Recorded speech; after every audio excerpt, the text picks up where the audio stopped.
From the Pep Radio newsroom, we have breaking news from the escalating tension between Israel and Iran. First, what we know so far. Israel launched a wave of strikes across Iran on Friday that targeted its nuclear program and military sites, killing at least two top military officers and raising the prospect of an all-out war between the two bitter Middle East adversaries. It appeared to be the most significant attack Iran has faced since its 1980s war with Iraq. The strikes came amid simmering tensions over Iran's rapidly advancing nuclear program and appeared certain to trigger a reprisal. Hours later, Israel's military said it had begun intercepting Iranian drones launched in retaliation. Israel targeted Iran's nuclear sites. Israeli Prime Minister Benjamin Netanyahu said that Israel targeted Iran's main enrichment facility in Natanz and the country's ballistic missile program. General Hussein Salami was killed. The leader of Iran's paramilitary Revolutionary Guard was confirmed dead. Iranian state television reported as Supreme Leader Ayatollah Ali Khamenei said other top military officials and scientists were also killed. Both sites have been the focus of Trump's nuclear deal negotiations. Trump said that he warned Netanyahu against launching an attack on Iran's nuclear facilities while diplomatic efforts were underway. On Friday, he again urged Iran to reach a nuclear deal with the U.S., warning attacks will only get worse. The attack pushes the region into a new and uncertain phase.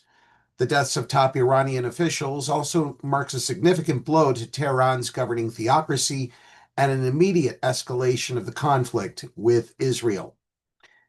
What we also know, the U.S. has begun shifting its military resources in the Middle East in response to the Israeli attacks and possible Iran retaliation, according to officials in Washington. Turkish Airlines and other local airline operators have suspended flights to those countries until Monday due to security concerns, the country's transportation minister Abdulkadir Uraloglu announced on X. Iraq complains to the UN about Israel using its airspace to attack Iran.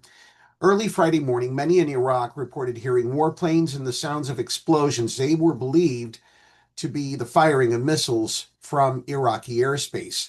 The government of the semi-autonomous Kurdish region in northern Iraq, which has a close relationship with the United States, also issued a statement condemning Israel's strikes on Iran.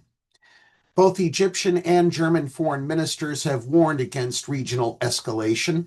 Speaking to reporters in Cairo, Egyptian Foreign Minister Badr Abdelhadi condemned the dangerous and unjustified escalation in light of Israel's attacks on Iran, warning it could plunge the region into chaos. It already has.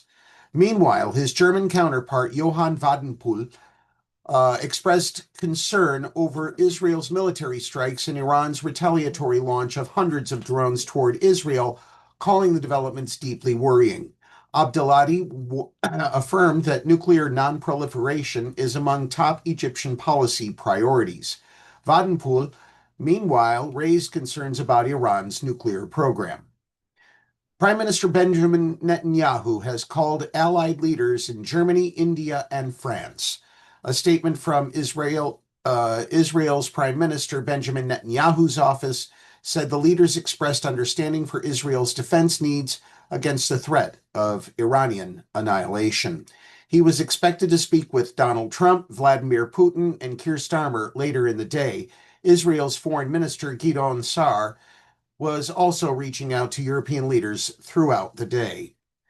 And Turkish President Recep Tayyip Erdogan has called Israel's strikes on Iran a blatant provocation that violates international law. In a statement posted on X, Erdogan suggested that the attack was an attempt to divert attention away from Israel's ongoing actions in Gaza. The attacks by Israeli Prime Minister Benjamin Netanyahu and his network of massacre that are igniting our entire region must be prevented, Erdogan wrote. And that's the news we have so far this morning. As additional developments arise, we will be sharing updates here and on our other Pep Radio social media accounts. Reporting from the Pep Radio newsroom, I'm Dave Moore, and we'll be back soon.